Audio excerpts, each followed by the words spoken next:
Durante a minha palestra, nós estaremos falando sobre aquele período de 1888 a 1957. Um período em que muitas coisas ocorreram em nossa igreja, então estaremos estudando. Mas a primeira pergunta que nós vamos responder nesta tarde: por que estudar a história da Igreja Adventista do Sétimo Dia? Mas antes de nós entrarmos então nessa breve introdução ao tema, gostaria de convidar os irmãos a se colocarem de joelhos comigo. Nós vamos desenvolver o hábito nessa semana de nos aproximarmos de Deus em joelhos ao iniciar as palestras. Nosso querido e amoroso Pai que estás nos céus, te damos graças, Senhor, porque estamos aqui em tão boas circunstâncias para estudar a Tua Palavra, para também aprendermos, através do estudo da história da Tua Igreja, que nós possamos, Senhor, assimilar e aplicar esses princípios que serão apresentados e que nós possamos também aprender dos erros e sermos também inspirados ao vermos como a Tua mão tem guiado o Teu povo. Nós te damos graças, ó Pai, porque o Senhor tem preservado a Tua igreja e o Senhor tem um povo aqui na terra que continua te representando e mostrando a diferença entre aqueles que te servem e aqueles que não te servem.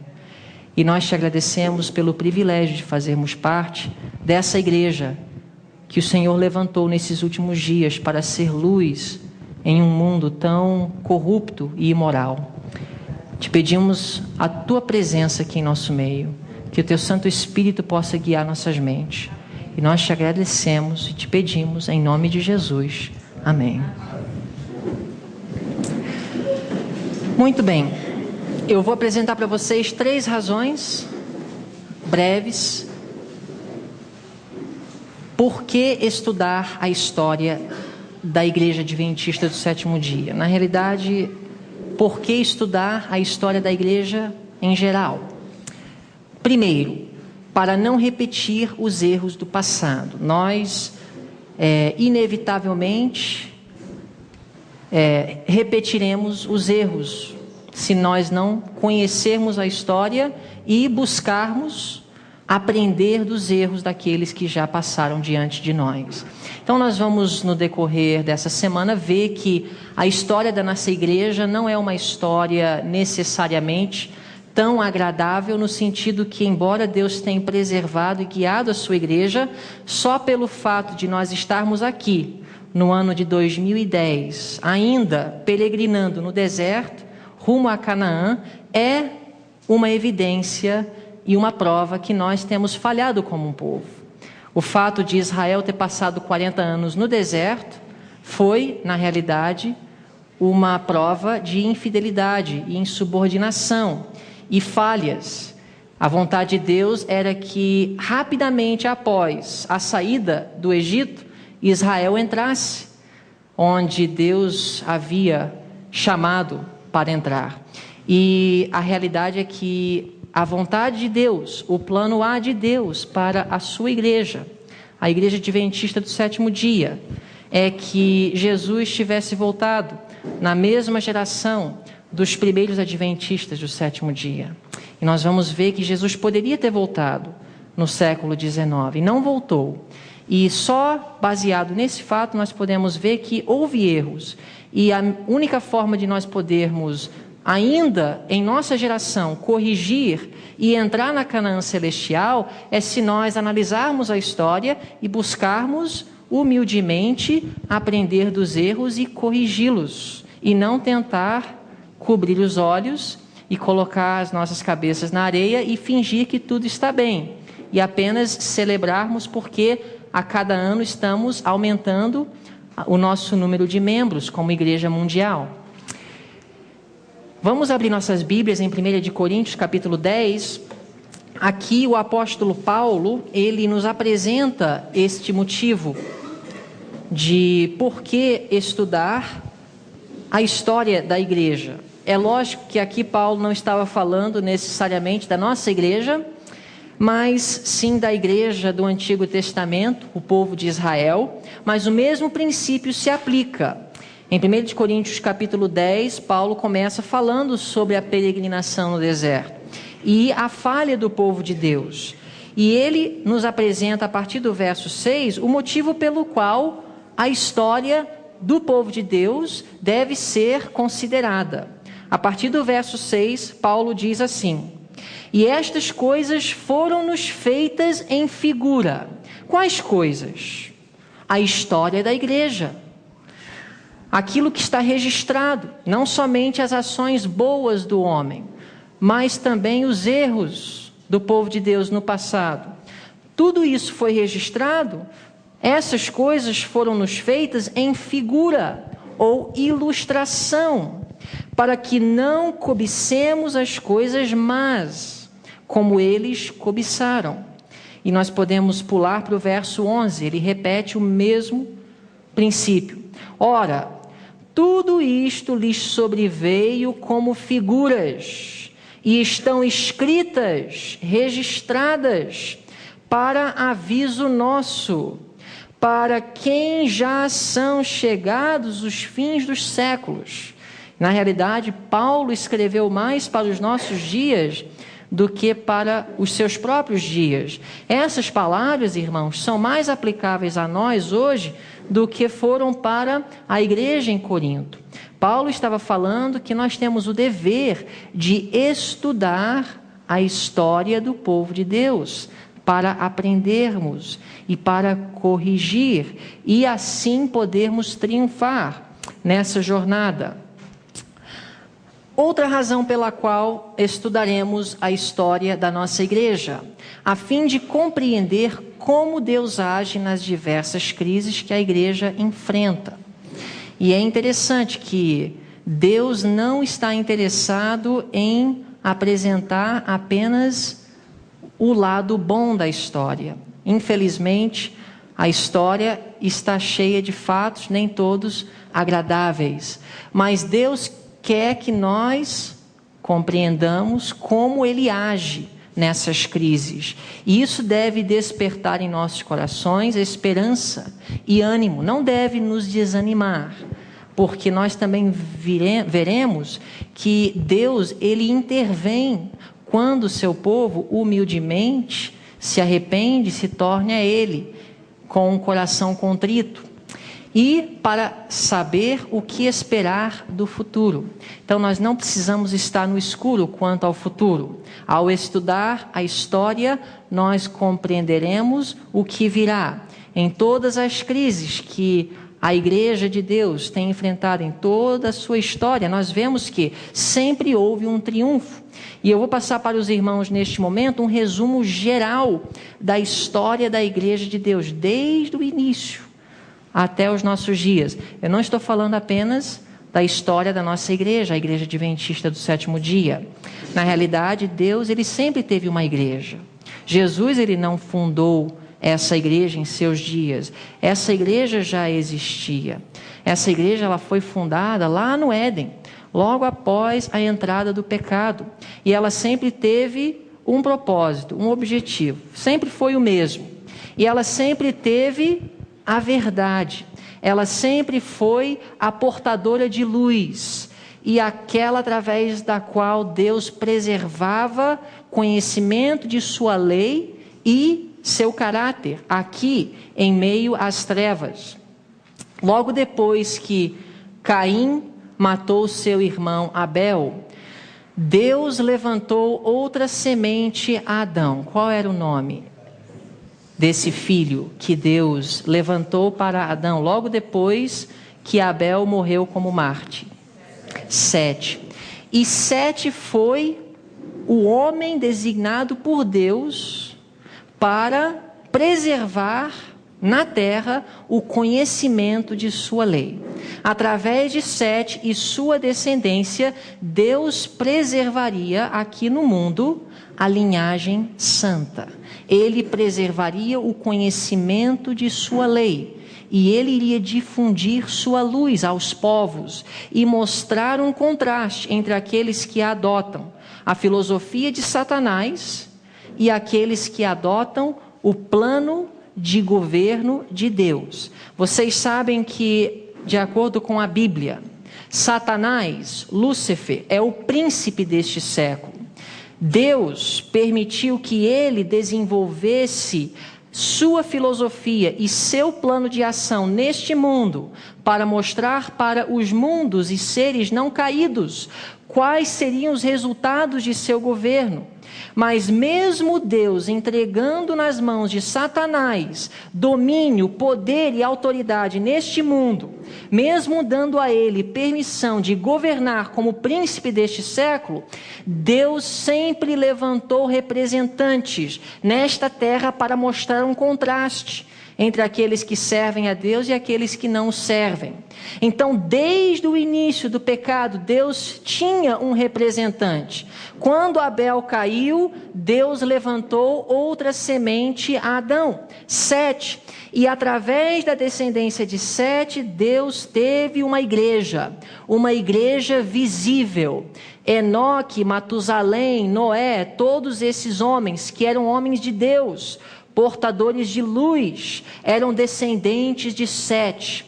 E através da descendência de Caim, Satanás pôde revelar os frutos de seu governo. E quando chegou a geração de Noé, ficou bem claro para os mundos não caídos a diferença entre aqueles que servem a Deus e aqueles que não servem. E então nós vemos que quando a linhagem santa, os descendentes de Sete, começaram a se misturar com os descendentes de Caim, houve apostasia entre os servos de Deus, entre a sua igreja visível, e por isso Deus teve que intervir, dessa vez através de um dilúvio.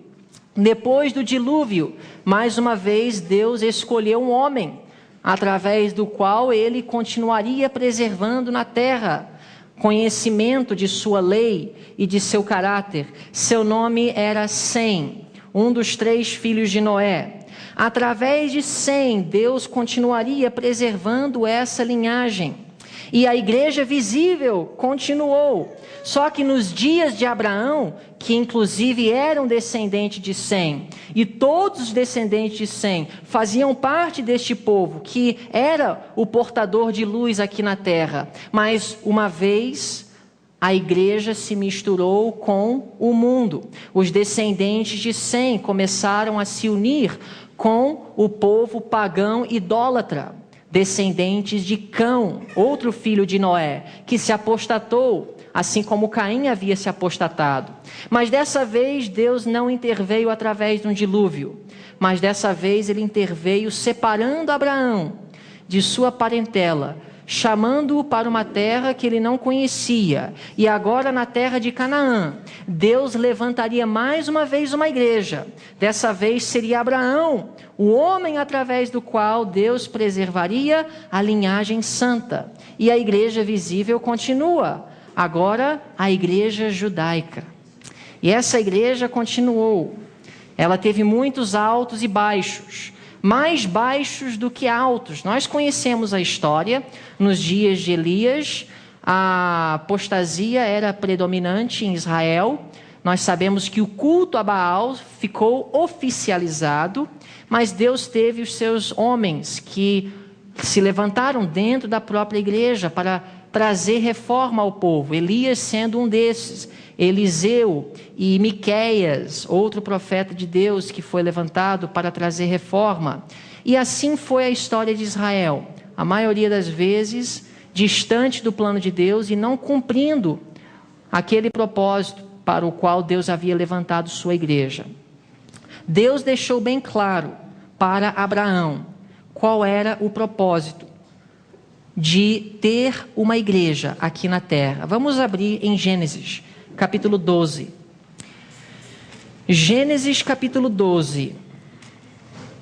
Quando Deus chamou Abraão, Deus deixou claro para ele qual seria o propósito de o separar de sua família e levantar uma nova semente e instituir uma nova igreja. Deus disse assim a Abraão, no verso 2 de Gênesis 12: e far-te-ei uma grande nação. Para quê? e abençoar-te-ei e engrandecerei o teu nome. Para quê? Por que Deus quer engrandecer a igreja? Por que Deus quer fazer com que ela prospere? Para quê? E tu serás o quê, gente? Uma bênção. Não é para proveito próprio, não é para o benefício dela mesma, mas para que ela seja uma bênção. Deus queria prosperar Abraão para que através dele as nações fossem abençoadas. Verso 3: e abençoarei os que te abençoarem, e amaldiçoarei os que te amaldiçoarem, e em ti, em Abraão e sua semente, serão benditas todas as famílias da terra. Agora a pergunta seria: que tipo de bênçãos Deus queria transmitir às nações circunvizinhas através de Abraão e sua descendência? Seria bênçãos materiais? Seria sabedoria humana para que pudessem se desenvolver melhor como nação? Que tipo de bênção Deus queria transmitir através de sua igreja? Nós já descobrimos que a razão pela qual ele levantou sua igreja é para que através dela bênçãos fossem transmitidas. Mas que bênçãos são essas? Pedro, ele define para nós exatamente aquilo que Deus queria dizer para Abraão, comentando sobre o mesmo versículo. Vamos abrir em Atos capítulo 3. Atos capítulo 3. Aqui em Atos 3, Pedro, em seu discurso, fala quais eram as bênçãos que Deus queria transmitir através da igreja. Pedro fala assim, a partir do verso 25 de Atos 3: vós sois os filhos dos profetas e da aliança que Deus fez com os nossos pais, dizendo a Abraão: na tua descendência serão benditas todas as famílias da terra. Que texto do Antigo Testamento Pedro estava citando aqui? Alguém está acordado? Gênesis 12. Nós acabamos de ler, não é? Então aqui nós sabemos que Pedro está falando justamente sobre Gênesis 12. Podemos discernir isso? Então Pedro vai nos dizer no verso 26 o que é essa bênção que Deus queria transmitir através de Abraão e sua descendência. Verso 26: ressuscitando Deus a seu filho Jesus, primeiro o enviou a vós, para que nisso vos abençoasse. Aqui está a bênção. Para que nisso vos abençoasse. Em quê? Em que, Pedro? No apartar a cada um de vós, de quê?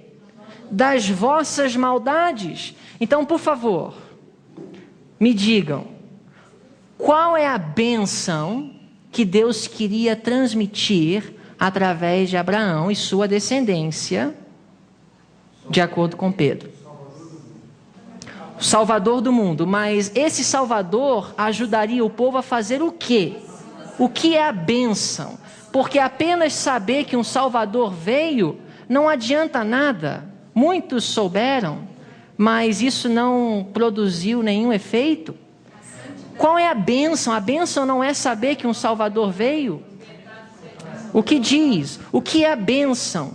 Para que nisso vos abençoasse, em quê?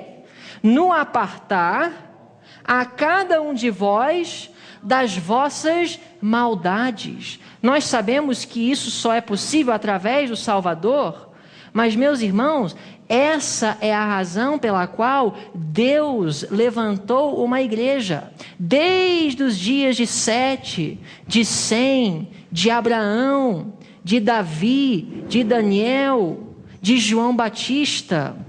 Depois, mais na frente, na época da Reforma, com Martinho Lutero, João Calvino, João Wesley, até os nossos pioneiros, até os nossos dias. Essa tem sido sempre o propósito de Deus para a sua igreja, que através de seu testemunho, as nações fossem constrangidas a abandonarem os seus pecados, pela graça e o poder de Deus. Não para ensinar as pessoas a permanecerem nos seus pecados, porque a graça é abundante. Não, a graça é tão abundante e o plano de Deus tão maravilhoso que através do exemplo de vida do povo de Deus, as nações seriam atraídas a Ele e ao seu plano e seriam transformadas, e nisso elas seriam abençoadas no apartar a cada um deles de suas maldades. Essa é a razão pela qual Deus levantou a sua igreja. No ano 34, depois de Cristo, a rejeição final do povo de Israel ocorreu com o apedrejamento de Estevão. E mais uma vez Deus interveio. E Ele estabelece a partir desse momento uma nova igreja. A igreja cristã primitiva. No 4º século, mais uma vez houve uma apostasia. Nos dias do imperador Constantino, houve uma união, mais uma vez, assim como nos dias de Noé, quando os filhos de Sete se casaram com os filhos de Caim. No 4º século de nossa era, houve mais uma vez uma mistura entre os pagãos e aqueles que professam crer no Deus verdadeiro. E mais uma vez houve uma apostasia. E mais uma vez houve uma rejeição. Tanto que no 6º século, segundo a palavra de Deus, em Apocalipse 12, a igreja verdadeira, a igreja visível, ela fugiu para o deserto. Não havia mais um corpo oficial como antes havia. Uma igreja instituída, visível, como igreja de Deus. Mas haviam grupos como os valdenses e os huguenotes e os albigenses que preservaram o conhecimento da verdade durante muitos séculos, mesmo em meio da apostasia da Idade Média. E durante a Reforma, Deus levantou homens que começaram a descobrir as verdades que foram aterradas por muitos séculos. E mais uma vez Deus começou a intervir para que mais uma vez uma igreja oficial fosse levantada. E então chegamos ao ano de 1844 e Deus estabeleceu a nossa igreja. Nós acreditamos que essa é a igreja de Deus, a igreja remanescente, de Apocalipse 12, 17, contra a qual o dragão faz guerra, porque ela guarda os mandamentos de Deus e tem o testemunho de Jesus. Essa é a igreja. Então este é um resumo geral da igreja, desde os dias de Abel até os nossos dias. E nós temos uma declaração muito conhecida, que eu gostaria que nós analisássemos, do livro Vida e Ensinos, na página 196. Nada temos que recear ou temer quanto ao futuro, a menos que esqueçamos a maneira em que o Senhor nos tem guiado e os ensinos que nos ministrou no passado.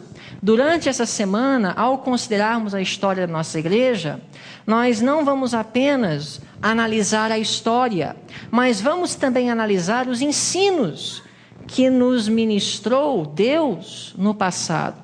Porque a citação não é apenas nada temos que temer quanto ao futuro, a menos que nos esqueçamos a maneira em que o Senhor nos tem guiado.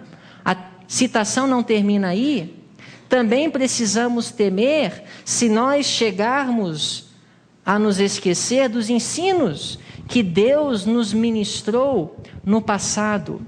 E não é um segredo para a maioria de nós, e se alguém não conhece, passará a conhecer a partir dessa semana, que na década de 1950 houve uma publicação de um livro chamado Questões sobre Doutrina, que realmente afetou muito os ensinos que Deus nos ministrou no passado, no início de nossa história. O livro mais polêmico que já foi publicado no meio dos adventistas do sétimo dia, que inclusive foi publicado pela primeira vez na língua portuguesa o ano passado. E é um livro que foi elogiado por muitos, mas também repudiado por muitos outros. E foi um livro que criou uma divisão dentro da nossa igreja que perdura até hoje. 2 campos, uma bifurcação ocorreu na estrada. Então, nada temos que temer quanto ao futuro, a menos que esqueçamos a maneira em que o Senhor nos tem guiado e os ensinos que nos ministrou no passado. Então, que período da história será estudado? Agora vamos fazer um resumo da história da nossa própria igreja. O contexto do surgimento da Igreja Adventista do sétimo dia. Essa etapa será apresentada pelo pastor Hal Mayer. Vocês podem ver no seu cronograma, a partir das 9 horas, cada dia, a partir de amanhã. Não somente o contexto do surgimento da Igreja Adventista do sétimo dia, falando especialmente do movimento milerita e o despertamento religioso na América do Norte, mas também os grandes acontecimentos que ocorreram na Europa com a Reforma Protestante, que também foi um grande movimento que preparou o caminho para o estabelecimento da Igreja Adventista do sétimo dia. É impossível compreender o contexto da nossa igreja e o contexto do movimento milerita sem compreender a história da Reforma Protestante. Então, ele vai sublinhar e rapidamente apresentar amanhã um resumo da história da igreja cristã, extremamente interessante. Os que ainda não tiveram a oportunidade de ler o livro Grande Conflito, irmãos, extremamente importante que nós conheçamos essa história. O desenvolvimento das doutrinas da Igreja Adventista do sétimo dia. Creio que talvez muitos podem não saber, mas Deus não abriu todo o conhecimento e derramou toda a luz a partir do ano 1844, mas as descobertas das verdades que hoje nós temos por preciosas em nossa igreja foi progressivo. Deus aos poucos a revelou. Por exemplo, vocês sabiam que foi somente na década de 1850 que os adventistas observadores do sábado passaram a observar o sábado de pôr do sol para pôr do sol? A princípio era de meia-noite para meia-noite. Isso aconteceu na década de 1850. Um pioneiro chamado João Andrews fez um estudo sistemático da Bíblia e descobriu que o sábado não começa meia-noite e vai de sexta meia-noite para sábado meia-noite, mas de pôr do sol para pôr do sol. Outro detalhe interessante, vocês sabiam que os adventistas do sétimo dia só deixaram de comer carne de porco a partir da década de 1860? Que a luz sobre carnes imundas não veio também imediatamente. E também a doutrina sobre a devolução do dízimo. Havia um sistema na década de 1840 e 50 chamada sistemática benevolência. Mas a forma de devolver dízimo, como hoje nós conhecemos, também não veio até a década de 1870. E a própria organização da igreja surgiu apenas na década de 1860. A doutrina do santuário foi uma das primeiras e foi considerada sempre, desde o início, a pilar e coluna de nossa fé. E a doutrina do estado dos mortos já era comum entre os adventistas antes de 1844. Eu digo os adventistas nominais, que ainda eram observadores do domingo, mas houve uma descoberta sobre a verdadeira natureza do homem, o estado dos mortos, antes de 1844. Então, isso também será estudado nas palestras do pastor Hal Mayer. Outro estudo muito interessante, o desenvolvimento da organização da Igreja Adventista do Sétimo Dia, que iniciou a partir de 1860. Foi nesse ano que os Adventistas do Sétimo Dia passaram a ter esse nome, Adventista do Sétimo Dia. Antes de 1860, não eram Adventistas do Sétimo Dia, mas eram Adventistas observadores do sábado. E muitos outros nomes que eram usados para identificar esse pequeno grupo que acreditava que Jesus em breve voltaria e que guardava o sétimo dia como sábado do Senhor. Então, o nome foi adotado em 1860, a primeira associação local em 1861 e a associação geral 1863. Nós também vamos analisar crise e reorganização. Isso nas minhas palestras a partir de amanhã. Nós vamos estudar a famosa Assembleia de 1888, o contexto e os resultados. E também vamos ver como a igreja foi reorganizada na virada do século. A Igreja Adventista do Sétimo Dia, no século XX, antes da publicação do livro Questões sobre Doutrina, nós podemos dizer que realmente eram duas igrejas diferentes. A igreja pré-Questões sobre Doutrina e a igreja pós. Apesar de que, como num país como o Brasil, isso obviamente não foi identificado como nessa época, porque os resultados só transbordaram a esse continente muito depois. Mas é só perguntar a qualquer um, tanto num lado como no outro da questão, tanto os liberais como os conservadores reconhecem que essa década foi decisiva em dividir a igreja em dois campos. E vamos estudar nas palestras do pastor Colin Standish, a partir de amanhã, a Igreja Adventista do Sétimo Dia depois da publicação do livro Questões sobre Doutrina. Então, para resumir, estudaremos um pouco sobre a história da igreja cristã e como Deus usou vários reformadores, como Martinho Lutero, João Wesley e muitos outros, para preparar o caminho para o estabelecimento dessa igreja que nós pertencemos. Nós vamos também falar bastante sobre o movimento milerita e o contexto da Igreja Adventista do Sétimo Dia. Falaremos de homens como Josué Himes e Guilherme Miller e como Deus usou estes homens para estabelecer a nossa igreja. E o desenvolvimento das doutrinas adventistas. Falaremos de homens que foram influentes, entre eles José Bates, que foi principal em desenvolver de forma sistemática a nossa doutrina do sábado. Urias Smith, que talvez foi o líder no desenvolvimento de estudos sistemáticos de profecia. E, logicamente, a nossa profetisa Ellen White, que apesar de muitos acharem o contrário, ela teve um papel preponderante, não somente em confirmar as doutrinas adventistas do sétimo dia, mas também no desenvolvimento e elaboração das mesmas. Também falaremos sobre o desenvolvimento da organização da Igreja Adventista do Sétimo Dia. A maioria dos adventistas observadores do sábado, depois de 1844, tinham relutância e reservas quanto à organização, achando que organizar uma igreja automaticamente tornava ela Babilônia.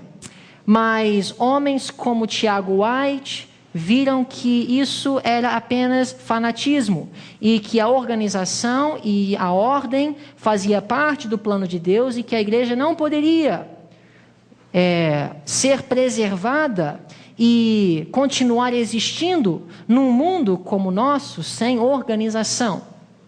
João Byington, que foi o nosso primeiro presidente da Associação Geral, e George Butler, que foi presidente em 3 diferentes termos no século XIX, inclusive foi o presidente da Associação Geral na Assembleia de 1888. Também vamos falar sobre a expansão do movimento adventista em outras partes do mundo.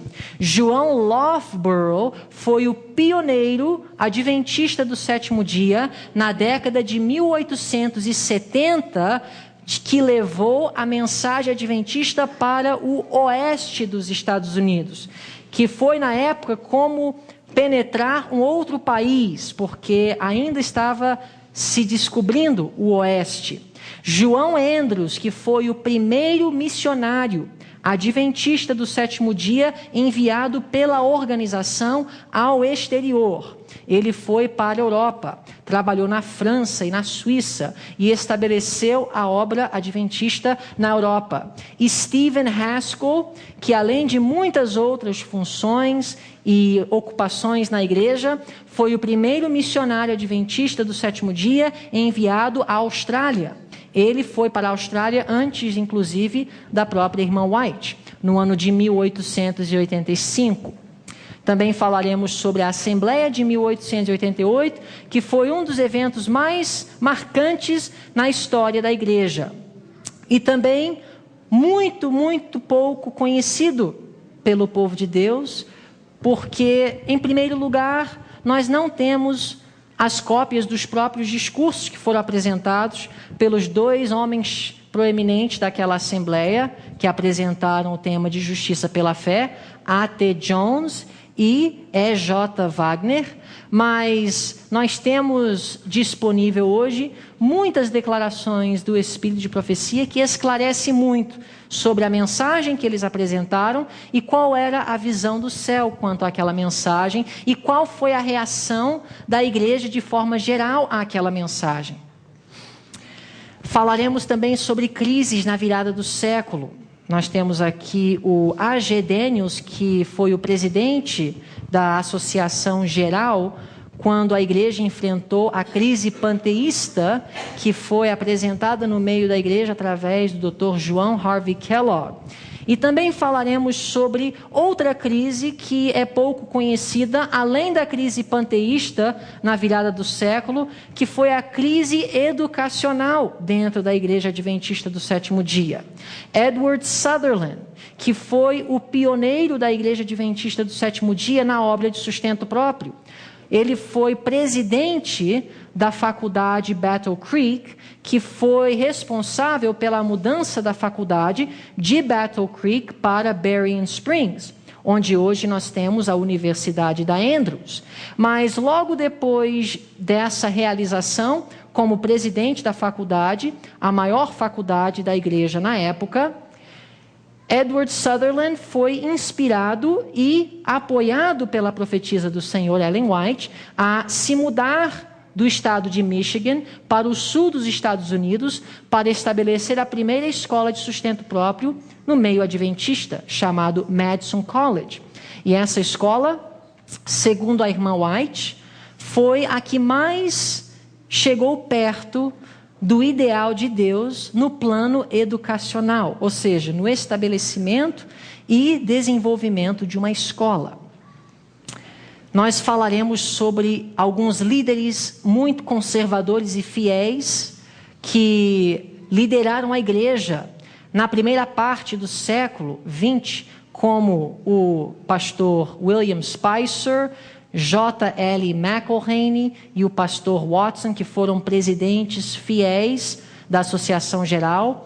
Também falaremos sobre o contexto da publicação do livro Questões sobre Doutrina e as figuras principais nessa história, como o pastor Melian Lawrence Andresen e o pastor Leroy Froome, e também o editor da revista adventista Francis D. Nichol, que foi um homem que, juntamente com Melian Andresen, não concordou com o livro e a sua publicação, mas não foi tão fortemente contra e levantando sua voz de forma tão clara como o pastor Andressen, mas que também fez parte desse contexto. Ele, sendo o editor da revista Adventista, esteve na Review and Herald quando ela foi publicada, a obra de questões sobre doutrina, e que não deu seu apoio, e muitos não sabem disso, mas o pastor Francis D. Nichol não foi um apoiador da publicação do livro.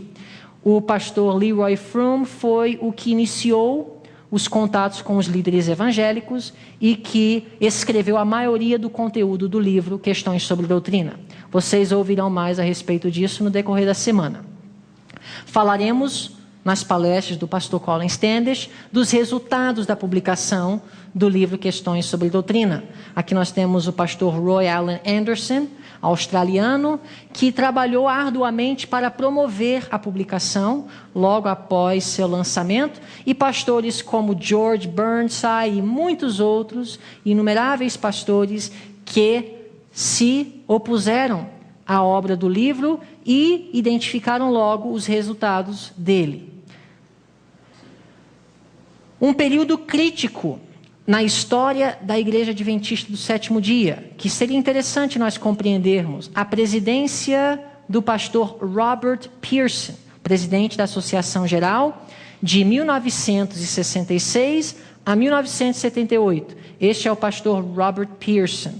E homens que estiveram em posições de influência durante sua presidência.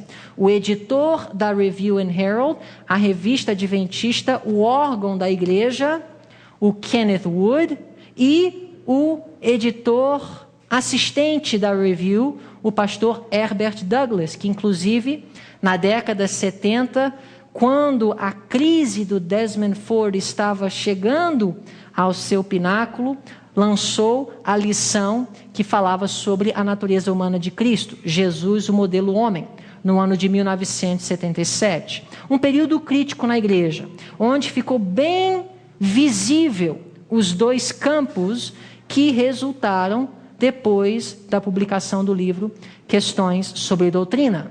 E falaremos também sobre a influência perduradora e permanente de Desmond Ford na teologia adventista.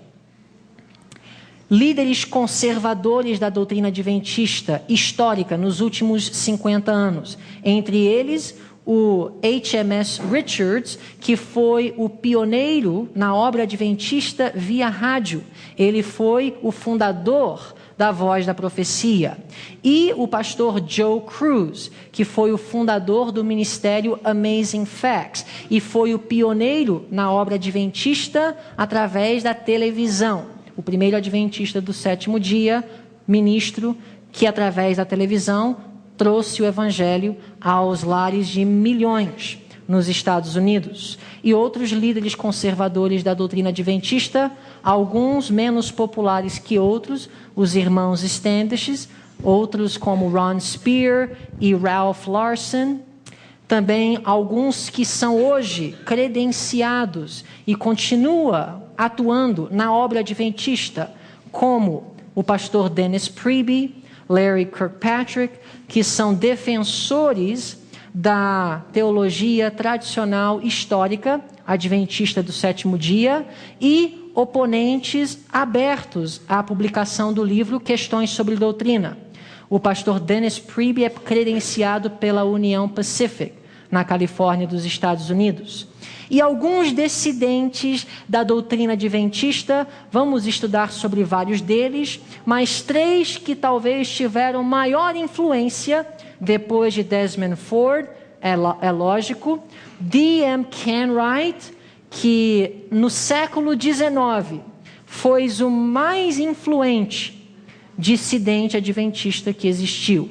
Ele foi um grande ministro adventista, talentoso, evangelista, que trazia milhares à igreja, mas que depois de deixar a igreja, se uniu à Igreja Batista e escreveu vários livros, alguns contra o sábado, outros contra o espírito de profecia, e seu ministério girou em torno de detonar a mensagem e a igreja.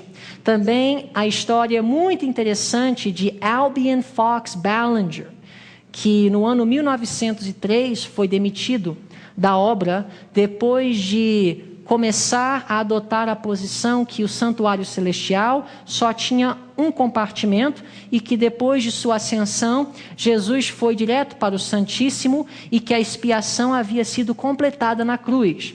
Ele foi o primeiro ministro adventista, inclusive, de defender essa ideia, que a expiação não continua a partir do ano 1844 no lugar santíssimo, mas que na realidade ela foi completada na cruz. Depois ele também deixou a Igreja Adventista do Sétimo Dia e efetuou um ministério contrário à doutrina e mensagem e Igreja Adventista. E talvez a pessoa mais responsável pelo predominante liberalismo que existe em nossa igreja na Europa. O primeiro presidente da divisão europeia, como era conhecida na época, Louis Conradi. Ele foi líder na igreja por mais de 30 anos. E no final da década de 1920, ele saiu da igreja e se uniu aos batistas do Sétimo Dia. Morreu fora da igreja. Mas antes dele sair da própria igreja, por décadas ele já estava minando a autoridade das escrituras de Ellen White e a autenticidade do espírito de profecia entre os europeus. E hoje não é um segredo que o continente do mundo, onde os escritos de Ellen White são mais desconfiados entre o povo adventista, é na Europa.